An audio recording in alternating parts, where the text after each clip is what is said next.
Thanks, Dave.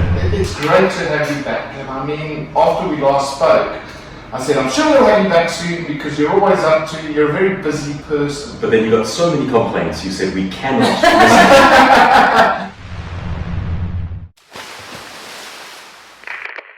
Welcome to another episode of From Amateur to Expert Daily.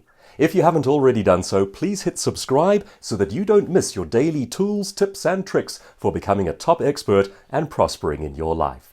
I'm professional speaker and author Douglas Kruger. So you've been busy. The last time we spoke, you were on book number what? Last time we spoke, I was on book number 6 with 7 coming out. So you are looking at number 7, which I will hold up and show to the people on radio. Does that work? Awesome cover. It's very orange. I get no say over the cover design. Don't you? Everything, but yeah. But I must say I quite like the orange. It pops on shelves. I think it stands out really nicely. Yeah. But your books have all had fairly dominant covers. Yes. They stand out quite a bit. So do you have absolutely no say in the design of the cover of the book? I can veto something that is horrific. I can turn around and go, guys, no. But Right. beyond that, no. Right. So that's entirely up to them. And if you proposed the cover, would they look at it? Or? They'd say, that's very nice, Doug, and here's your actual cover. When did that officially come out? So this one has now been out for, I think it's about 2.5, perhaps going on 3 months now. And I must say, so far so good. I received an email from Penguin the other day saying, congratulations, we have 80 copies left in stock. Now I don't know what their print runs are, they're usually about 3,000 at a time. Sure. But the fact is that was in a couple of months. So yay, so That's far so incredible. good. Yeah, it's well doing done. very well. Also about 3 months late with having me on the show. Yeah. It's time to be at the top of my game. Yeah, I've been talking about that, Dave. I'm livid with rage, I've been. I've seen you in TV interviews and all sorts of things. So been very busy. So in a nutshell, not in a nutshell, we're going to go into quite a bit of detail. The latest book is called Poverty Proof. 50 Ways to Train Your Brain for Wealth. Give us an overview. Okey-dokey. So the basic premise is what you load into your brain changes your wealth trajectory. If you have been taught to think in poverty patterns, that is going to be how your life plays out. Rich people think differently. And the question then becomes, how do they think differently? What are the specific different thoughts, patterns, and behaviors that they teach to their own children? In a very basic nutshell, this is the book I wish someone had given to me when I was 20 years old.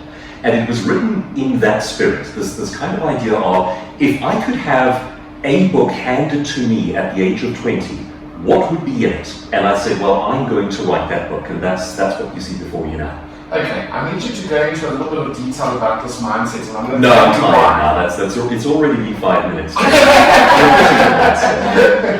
Well, I saw one on a WhatsApp group the other day where the discussion launched was, capitalism has failed us all, so what do we do now? And I went, well, hang on just a second. You are standing on the pinnacle of the crest of the biggest wave of wealth in all of human history. Here you are in your nice home, talking on your iPhone after having arrived home in your BMW, saying capitalism has failed us all. And I go, pause there for a second. Let's just examine whether or not that's true and false. And that is very much this kind of modern mindset that goes, oh, well, everything is wrong. And just fails to appreciate these are the best living conditions we have ever seen. So is it similar, and you're probably going to reach over the table and slap me, but is it similar to the things, what was that book called? And I've gone blank. 50 Shades of Grey? No, it certainly wasn't that. Because of that reason. At least I know what you're reading in between. The Secret. Oh, okay. No. The Secret is an interesting one. I have mixed feelings on The Secret. I like the sense of training your mind and your perceptions to think in a certain way. But I disagree with the ever so slightly voodoo idea that it then just comes to you cosmically. Yeah, I very much believe in personal accountability and making things happen by design. So I'm a little old-fashioned in that sense. No, 100%. I think a lot of people get confused with that when they see some of these books or some of these new speakers. And oh no, it's not a get-rich-quick either. This is actually saying, if you have chosen to be personally accountable for your life, what do? And the emphasis there is on do. It's up to you. The book isn't going to make you rich in the same way that your government isn't going to make you rich. But what it does do is it points you away from the behaviors that will keep you poor and tells you, if you have the heart and the spirit for it, what to work at to become rich. So it puts the ball back in your court, but it gives you the guidance, and that I think is the important bit. And certainly things just don't happen overnight. No, there's no quick fix books, and I think that's what a lot of people think. No, in fact, I think my experience with everything to do with goal setting and accomplishing things is that it is frustratingly slow on a month-to-month and even a year-to-year basis. But every 3 or 4 years, you look back on how much your life has changed, and it can actually be unbelievable. And that's the thing we need to hold on to, that even though we don't see the increments, it's very small on a week-by-week basis. It does add up and it does change. And if you are aiming in the correct direction, those small things that you do every day will add up massively over the course of years. The years will go by one way or the other. Are you going to put in that effort, or are you simply going to waste the time? That's the key question. 100%. And I think anybody in business for themselves today or working for a company, there's highs and lows. You cannot have a business that just continues to grow and grow and grow. There's going to be slaps. How you get out of that, I think, is probably something that addresses as well. Because if I'm all negative and down in the dumps, it's going to go from to zero very quickly. Yes. Am I correct? Well, let me give you an even more radical idea about this notion of running your own business and being an entrepreneur. We all know the stats on it, and they're fairly tragic. I mean, it's something like 65% of businesses that fail in the first couple of years. Correct. Now, even that, the stats are not prescriptive. They only describe what has happened. They are not a prediction of what will happen to you. So the degree to which you bring in the correct knowledge and do the right things is the degree to which you buck the stats. However, there's an idea that I share in the book, and it's not mine, it's another writer's idea. He points out, I think this is quite an interesting one. If you try 10 different business ideas and 9 of them fail, but one works, you've become rich. 100%. Like I said, that's quite a radical thought, because we tend to think, oh well, I'll try it once, and it's very dangerous. And if it works, great, and if it fails, back to the corporate world. How about trying it 10 times? If 9 of them fail and 1 of them works, you've become rich, goal achieved.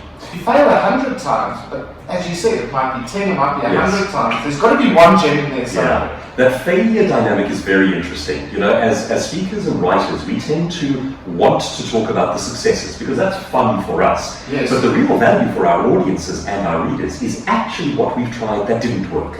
It's our embarrassing moments, it's our failures, it's the times we've fallen on our face. And what we then learnt and did as a result of that. That's the real goal in terms of teaching and coaching. And what are you finding with today's CEO? Is there a trend of negativity? Is there a trend of being scared to try new stuff? What are you seeing? I would suggest that the current scenario is largely a combination of fear and paralysis. And it's quite understandable because, you know, the big new topics are things like Fourth Industrial Revolution. Ooh, it's scary and it's coming. But there has always been something that is scary and is coming. I mean, the landscape changes continually. So I think the CEOs and the leaders who are really getting this right are the ones who are going, guys, deep breath, calm down. What do we need from this? What don't we care about? Let's think about it in the simplest possible terms. I think the ones who get stuck in this sort of fear and paralysis are the ones who are going, everything's changing, what do we do? It's not about the change. It's about which benefits you can take out of that and forget the rest. If it's not for you, that's fine. And you've got to take the risk. I think from what I'm seeing, it's a fear of we've always done it this way, will I lose my job? Because there's no job in this country that's secure at the moment. Absolutely. And in fact, risk is a fascinating dynamic, and the opposite side of that is the idea of trust. If you listen to a lot of very high-level economics professors, guys who kind of study what happens in history with money, they will point out that the wealthiest nations and the wealthiest demographics are high-trust communities. And what that means is whether it's within family groupings or within a city or within an entire nation, if you can rely on others and people are honest, everything works better. Everything is faster, business can be done more quickly, with greater trust and so on. Silly example of this, but it proves the point. From the medieval ages and onward, Britain did something that had not been seen in the world before.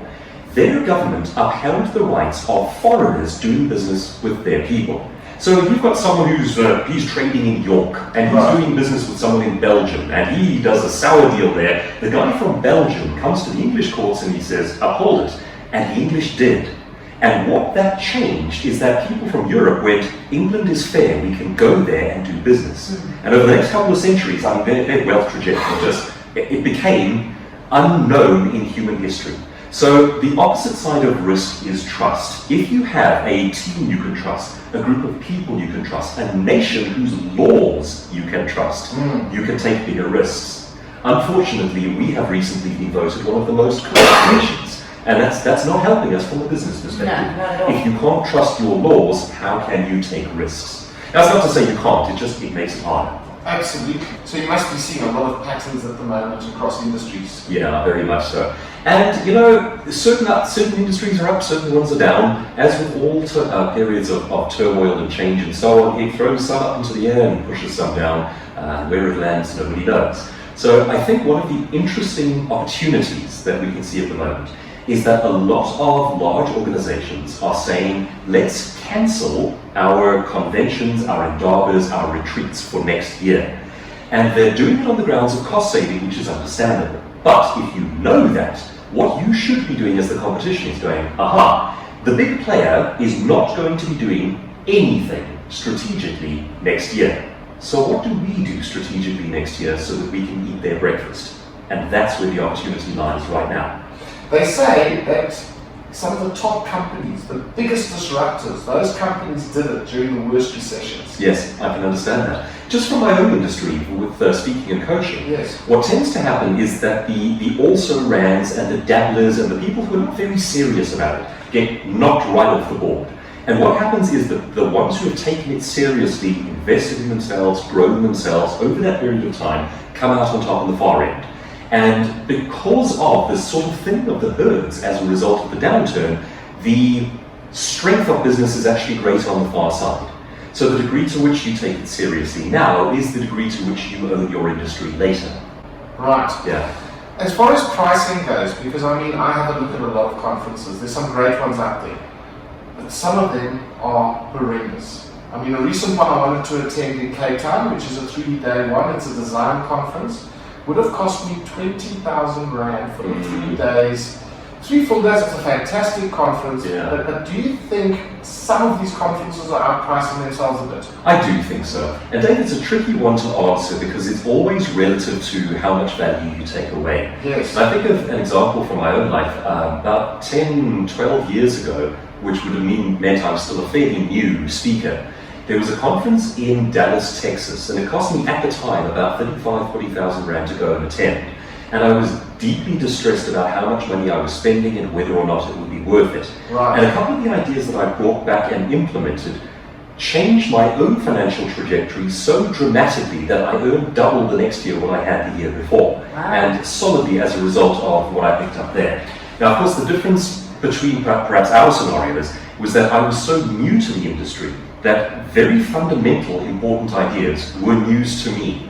But I think in your scenario, you're quite familiar with the industry. Unless there is something earth-shattering going on at that convention, it might not be worth that much money to you. The problem is, who knows? How do you know in advance? Correct. Yeah. Now, I've looked at some overseas. I think there's some phenomenal ones overseas that have the top business leaders in the world, from Google to Uber to you, name it. Absolutely. But then you're in for 100K to go. Absolutely. And are you going to get the chance to meet or network? Probably not. Well, you can if you have another 50,000.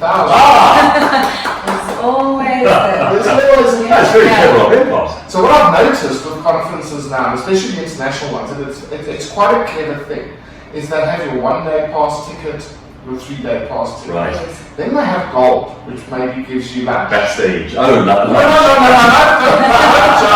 Don't get carried away. Yeah. Then for probably 5 times the price, you go all the way down to a platinum where you actually When they actually allow you a key to the bathroom. you actually get to network with the speakers. Yeah. If you get a chance to see Douglas Kruger speak, do yourself a favor. I go to a ton of conferences, and every single time I've seen you speak, it's different to the time before. And of course I follow the podcast and the Facebook page, and I think Jenna was quite overwhelmed doing some research on yes. I'm yet to Sorry read one of your talks, but I definitely will make an effort in this Fantastic, season. I do appreciate it. We're Thanks. going to take a quick break, and when we come back, we're going to continue speaking to Douglas. If you're keen to learn more about the topic of personal wealth and raising your value, check out my book, Poverty Proof: 50 Ways to Train Your Brain for Wealth, now also available from audible.com.